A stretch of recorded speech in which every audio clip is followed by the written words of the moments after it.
Welcome. I am your host, Trinette Collier Green, and this is Woman on Fire, where we sit back and have girl talk about building healthy relationships with self, family, friends, community, and most importantly with God. And today I have a very special guest, Miss Marcia Credle. And thank you so much for coming on. Welcome. How are you? I'm doing well. Thank you so much for having me. I'm excited. I love those glasses. Thank I love you. purple's my favorite color. I love to see purple. Yes. I love purple. Nice. So tell us let's jump right in. Tell us who is Marcia. Okay. I was thinking about this on the way over here, practicing in the car. Right. On my drive over, and I said, who are you and what is it that you want people to really know about you? And I made a little list. I'm a list person. Okay. All my friends will tell you I always have a list that I'm running around checking off. And so the first thing that was on my list is that I'm a child of God. And I love God. Wow. That was first. Wow. The second one was wife. Third was mother. Okay. And then there's a bunch of them, friend, sister, sorority sister, church member, author. Right. And then I started thinking a little more. I said, well, what stays consistent in your life?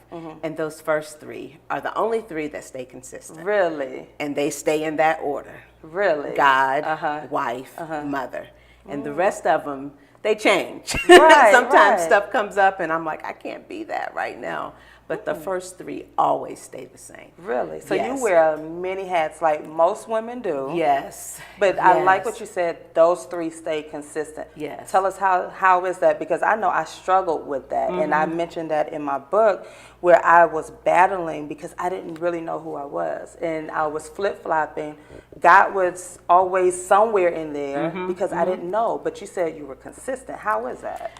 I have to tell you, I'm years old. So it took How us women do. Yes, never tell. So it took a while for me to get to that point. Okay. I used to try to be everything to everybody, and I lost myself. Wow. And I had to just stop one day. And, Okay. God just said, you know what? Sit down. You're doing too much. But how? Because I struggle with that, and just so many women struggle with that. How do you listen and say, okay, because you're trying to please everybody. Right. You're trying to be all these things. How? That's what we as women do. Yeah. We're pleasers. Yeah. So one of the things, and I talk about it in my books, is the power of no.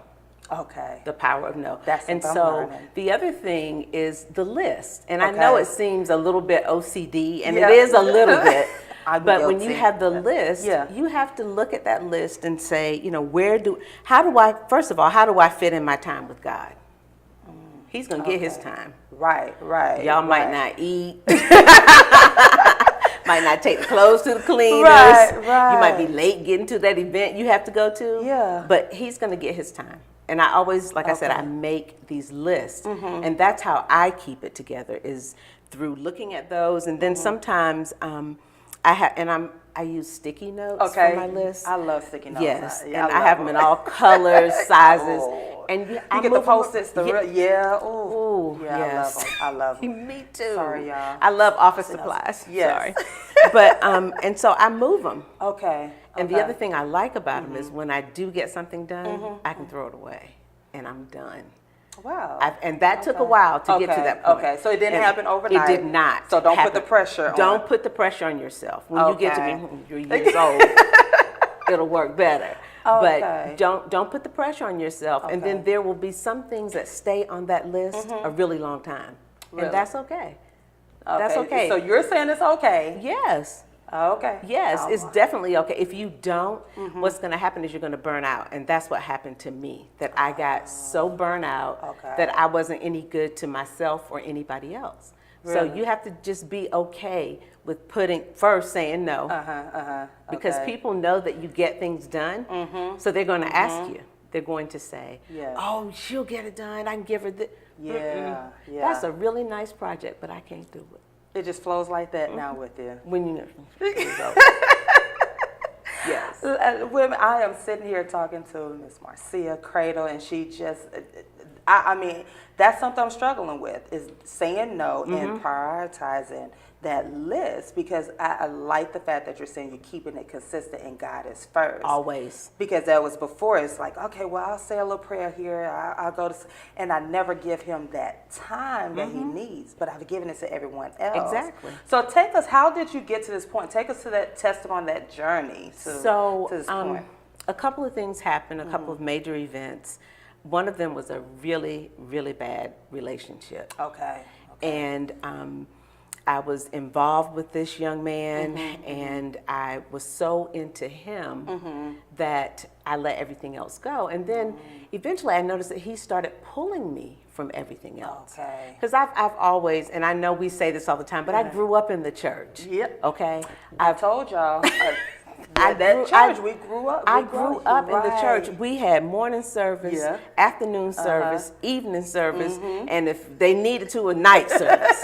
So I went to church, and then I went to choir rehearsal, Bibles, everything. Right. But he started pulling me away from my foundation. Wow. And I let him. It wasn't like an overnight thing. It was just, don't go to church today. Stay with me. That you were in love. I was so in love. Yeah. Yes. That in love. Yeah. Yeah. Guilty. Guilty. So it started with pulling me away from church. Okay. Then family.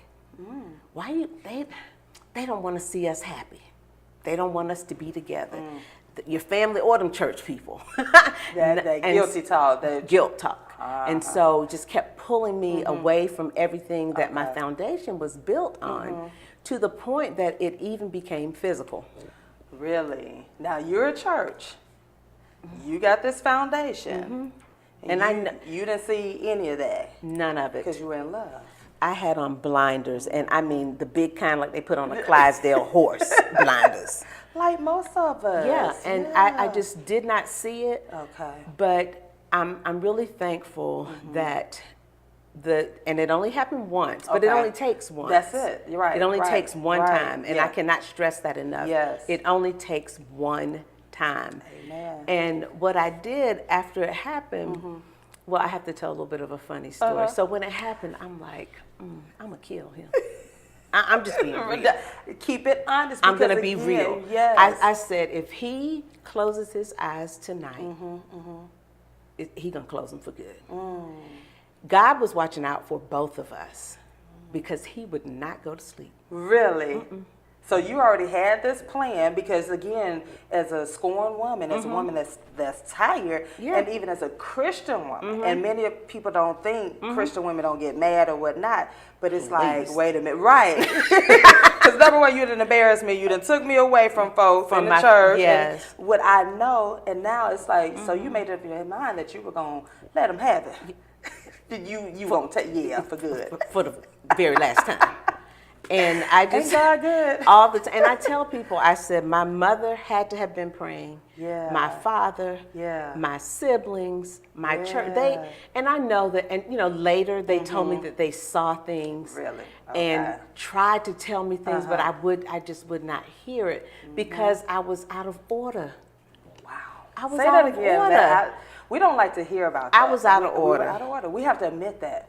I was out of order. That's why I couldn't see it. Yeah. Had I kept God first, I would have been able to see it. Right. But because I put God at the, I put him down. He gonna be there. Right. He's always there. That's what He's always there. So I did not have my priorities right, and I was out of order. So that's what really just took me to that place. Really? And initially, I have to again be honest. I was mad at God. I was like, well, why you let me go through that? You knew that. So you were mad at God. How did you ever express that to people that you were? Yes. And how did they take it? Because I remember the first time when I went through my divorce and I was going through all this stuff, and I blurted, I said, I'm mad at God. How could he? And somebody was like, how dare you say you? I said, because that's how I'm feeling. How did people receive that from you? At that point, I didn't care. Okay. Because I knew that's the kind. I look at it like this. That's my daddy. Yeah. And I should be able to talk to him. Right. And right. that's, and he was like, I understand you're a little upset. Yeah. But do you remember? Yes. Don't me bring it back to you. And to bring it back to me, it was like a movie. Like, oh, wow. Remember when you didn't do? Right. Remember when I woke you up and told you to come on to church and you said, well, no, because he wasn't. And you can't say anything but, oh, okay. Oh, you're right. Sorry. But, I did express that to people, and some people were like, what? Yeah. Because if we're not honest, then we really start to bottle things up, and that's when people go off and do things to themselves. Yes. Because they're not expressing their true feelings. They're putting on that mask. Right. And that's what we as women, I can't speak for men because I'm not a man. Right. But I'm just saying for women, we put on a mask. We'll make up so nice. Ooh, won't we? Smile. Yes. Put on a nice Sit outfit. on that pew. Sit on the pew, rock. Yes, rock all day. I was a rocker. Yes. I was a rocker. I'm going to stand up and wave your hand. Okay. Yeah.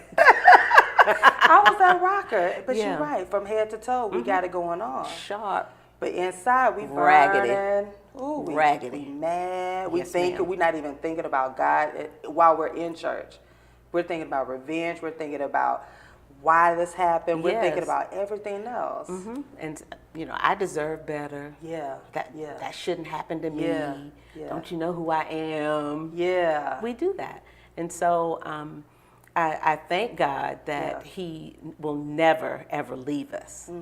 And when I just really surrendered all to Him, and that's hard. It is. Especially as an African American woman, because we're used to taking charge. That's what we do. Yes, guilty. I know y'all guilty too. Guilty. That just gotta be in charge. Yes, because I organize things. I got lists. You got lists. You got your sticky notes. I got sticky notes and all different colors, and you got this. You don't need God for that. Exactly. You just need Him to do all the other stuff. I just need Him to make this perfect. What I thought was a perfect man, a perfect relationship. Yeah. Because another thing we do, we look at what other people have, but we don't know what they've been through. Oh my gosh. We don't know what they've been through. And I tell people now, my friends are like, oh, some of my single friends. Oh, I want a husband like you, hunted. Right. If only they knew. Yes, you have to. And that's nothing bad, but people don't realize it's not just, you're going to playing in the showers and wedding and all. A lot comes behind because marriage is a ministry. It is, and you have to put in the work to make it work. Yes. And I said, are you ready for another job? And I'm not saying that it's a bad thing. Exactly. That's not what I'm saying. But what I'm saying is you have to work at it. You have to keep dating each other. Yes. You have to study together. Yeah. You can't just be like on, what was that show, Dynasty. Right. Where you come home and the house is all in order, flowers. Oh, I really told my age. Somebody gonna figure out how old I am. Don't worry, I remember. I know about that. But yeah, you just have to really, like I said, just keeping God first is, and I cannot stress that enough to people. You just have to, and then other things will fall into place. And like I said, with my husband. He's my husband. I'm not going to go out and leave him at home with a hot dog so I can go hang out with my friends. Oh, we got to talk about that. No. Talk about that. We could. So fast forward, you said you after the relationship, the bad relationship, the one that you chose, you got in. Oh, I said that.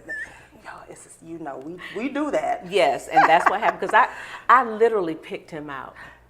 Isn't that something? I saw him and I said, he's going to be mine. Isn't that amazing? I did that with my first husband. I was like, that's going to be mine. Knowing good and well that wasn't supposed to be out. Right. Isn't that amazing? I literally picked that joker out. Right. And when you look back, you be like, what was I thinking? Like you literally, what was I thinking? Yes. But again, we were out of order. But it's hard for us to admit as we get older, but when you mature in God and you can sit back and say, you know what, I was wrong. Yeah. Like I tell people, my divorce it wasn't all on him because there were a lot of things that God told me and I knew I wasn't supposed to do. So it was just as my fault. Yeah, he did what he did, but it was just as my fault because he told me. Yeah. And I didn't listen. We don't listen. We really are his children. Yeah. And that's what children and do. They don't always. He chastises us. Yes, ma'am. And it don't feel good. No, ma'am. Marcia Credle. Well, let's fast forward. Tell us about your books. That's your testimony into your books. And that's something else that God had been telling me for a long time. Okay. That I had a story to tell, and that I'm a mentor, and I call myself an inspiration coach. Oh, I like that. I love to inspire people. Right. I love to mentor people, and God had been people who know me know that I love my good nap. Okay. I love a good nap. And God had started waking me up from my naps and my sleep. Which, when I go out, I'm out. Right. And just feeling some things in my spirit. But one day I was walking into work and I ran into a coworker. And you know how you see your coworker and you're like, hey, how you doing? That smile we put on. Right. And I expected her to say, fine. So I really said, hey, how you doing? And sort of kept walking. And she said, I'm not doing well. Oh, wow. And I was running a little bit behind. But I said, you know what? I have to stop. So I stopped and we talked. And, she was really going through some things. So we stopped, we prayed. And I asked her, I said, is it okay if I send you something later today, if I send you an email just to encourage you? And she said, please, I need it. And so I sent her the email. And then she emailed back and said, well, can I share what you sent to me with my friend? And it just kept building like that. People just kept saying, can you send me those emails? Can you? And so I started doing that, and eventually my sister-in-law, Sharon, got included, and she said, Marcia, you're writing a book. And I said, Marcia, who? You. Even though I knew that, God, like I said, God would wake me up sometimes at 2 o'clock in the morning. I would get up, write something down, and then go right back to sleep. So I knew it was God speaking to me and telling me some things that I needed to share with other women so that they don't have to necessarily go through some of the things that I went through. And know that we're not out here by ourselves. That's, we're, like I said, we will put on a mask, we'll cover it up. We won't reach out for help because, we don't do, nobody knows our business. Nobody should know your business. Because you look good. What you need. How can you have a problem? Yes. So we cover it all up and put on that mask. But I'm so thankful that my friend was strong enough and bold enough to say, I'm not doing well. Because we're so used to saying, I'm good, I'm fine, I'm fine. And I totally expected. That's what I sort of heard, but then I'm like, she didn't say I'm fine. And I'm just glad that she spoke up about it. Because, it could have been something different. She could have been someone like we see people now who are taking their lives. So I'm glad, we got her to somewhere where she could get proper therapy. But what if she hadn't said anything? Exactly. And what if you didn't stop? And what if I didn't stop? Wow. So, when God is telling us to do something, we have to stop. You do. We have to be obedient. Yes. That's the obedience. We have to be obedient.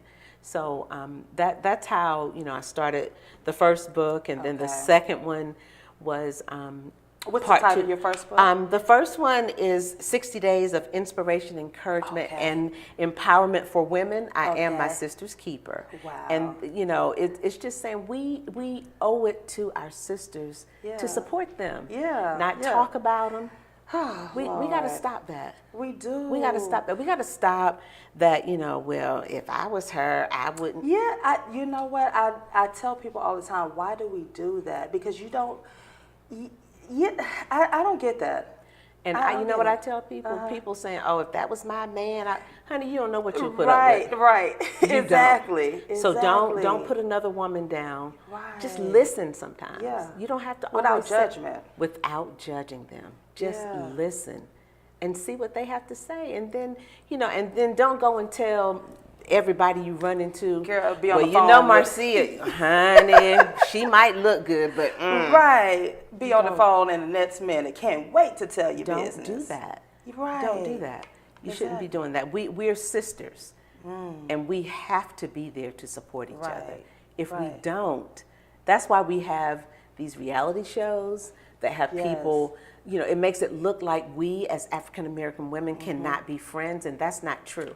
Exactly. That is not true. That's a lie. Exactly. That's a lie from the pits of hell. Right. We can be friends. Right. We can support each other. Right. We don't have to cuss, fuss, throw drinks on each other. No. Exactly. That's not what I had we're to about. share that with someone. I said, you know, with especially being in this age, and it's like that's all you see, women. And I told somebody, I said, no, women don't. I said, me and my friends go out all the time, and not once have I thrown a drink or cussed somebody out. No, I said, no. I said, those are not healthy relationships. No. I don't care what they say. No. Those are not healthy And they're relationships. not friends. Exactly. They're not friends. Because that's not godly love that we're showing.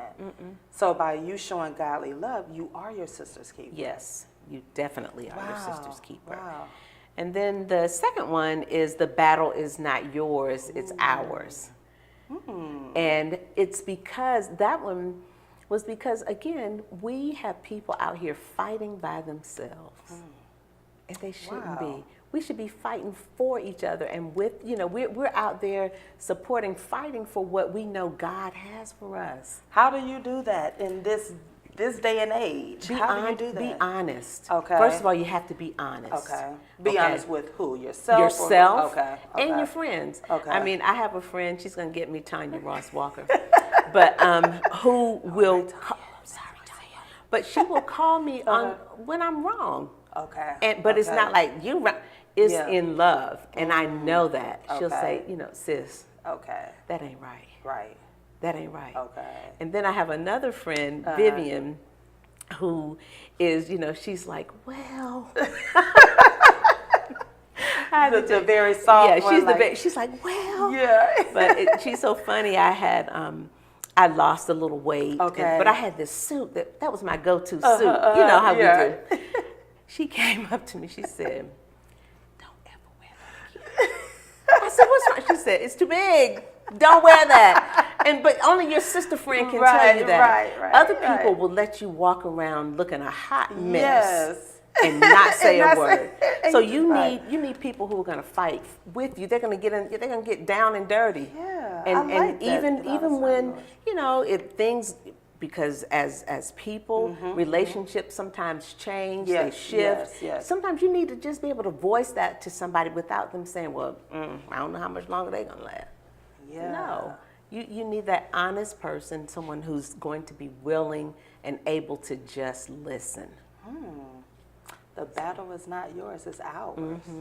I like that because both of these are building healthy relationships with self, with community, friends, family, and with God. Yes.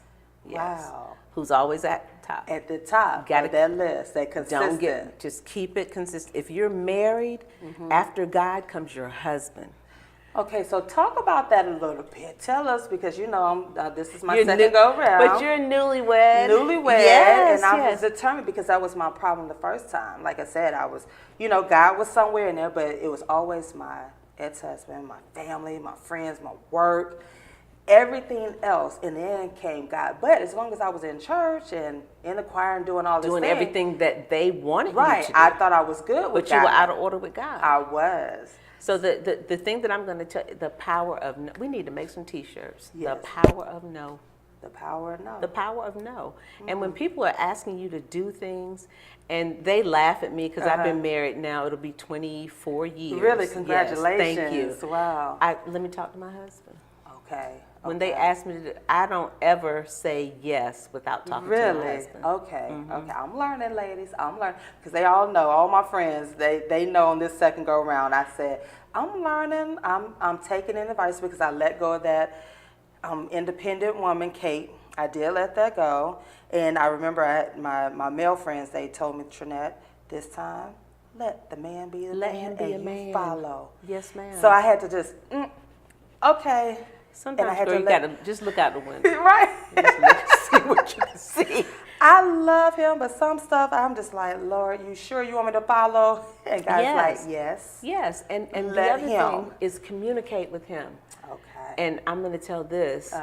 I used to, again, because you know I'm about those lists. Yes. I used to have to write down what I wanted to say. Oh, okay. Because sometimes if you start talking to someone, you get in the heat of the moment and you forget, or you say something that wasn't your intent. But if you got a list, okay, so write it down. I really need you to put your glasses in the sink. Okay. After they're dirty. Please I don't need to leave make them. that. Please Don't leave them on the counter or on the coffee table. You know, when you see the hamper is full, please take it downstairs. Because I'm delicate. Yes. Right. I'm delicate. You don't want me lifting that dirty, honey. Okay, so it's the approach. It's the approach. Okay. It's the approach. Wow, the approach. Yeah. Somebody was my husband had to cut grass. They were like, "Do you cut?" I was like, "Cut grass? No." I'm learning to turn on that softness and let him do the things that the man is supposed to do in the household. And I'm learning to follow. And compliment him when he does something the way, especially because you have to tell him the way you want things. Compliment him. Okay. That will. I'm telling you, girl, you can get some flowers the next day. Listen to me. You can get some. You can be like, you can send me a text and say, "Marcia, girl, I got flowers." I got flowers because I did that list. Look, I'm gonna go home. What you doing, babe? I'm nothing. I'm just writing. Yes. Some things. Yes, ma'am. Wow. Yes, ma'am. Wow. So, Marcia Credle, I love this. I love the battle. And these are for you. Oh, how Those sweet. are gifts for you. Oh, y'all, look at that. I like gifts. I like gifts. I love this, building relationships, and that's what we're all about. Yes. So, Yes. Tell the audience how we can reach you and how we can get a hold to The Battle Is Not Yours. Sure. You can go to my website, which is cradleinspiredenterprises.com, and that's CREDLE, inspiredenterprises.com. You can email me at marciacredle@gmail.com. And send a carrier pigeon. Do what you have to. Find me. Call Trinette. She'll get in touch with me. I'd love to hear from you. Also, I have a Facebook Live that I do every Thursday. It's called Thoughtful Thursday with Cradle Inspired Enterprises. You can always catch me there, and it's under Marcia Credle. And do you have any upcoming events? I do. Thank you. I do. I have a conference coming up in February 22nd and 23rd. In Metro Atlanta. Okay. So you can also get more information about the conference by either emailing me or going on my website. Well, I'm super excited for you, and Thank you. I am so honored and blessed, and thank you. Thank you so for much having me. I thank you for being committed to this movement, and again, it's all divine. I enjoy your Facebook Live programs weekly. And please, you all, make sure you connect with her. And you can connect with me at all social media, Trinette L. Collier, and on my website at IamTrinetteLCollier.com. And again, building healthy community relationships, that's what we're all about. Yes. Sisterhood. Yes. And I just thank God for you, and I thank God for just all of this connection and so forth. Thank you. And thank you all so much for tuning in. And again, thank you so much. I cannot express that. And stay connected. And remember to live, laugh, and love. And every day, I cannot stress that enough, every day that you wait, be thankful. It's a new beginning. Know that God is God. God is love. And just live your life. Enjoy. God put us on this earth to enjoy life. So until next time, I want to thank you and talk to you soon. Bye-bye.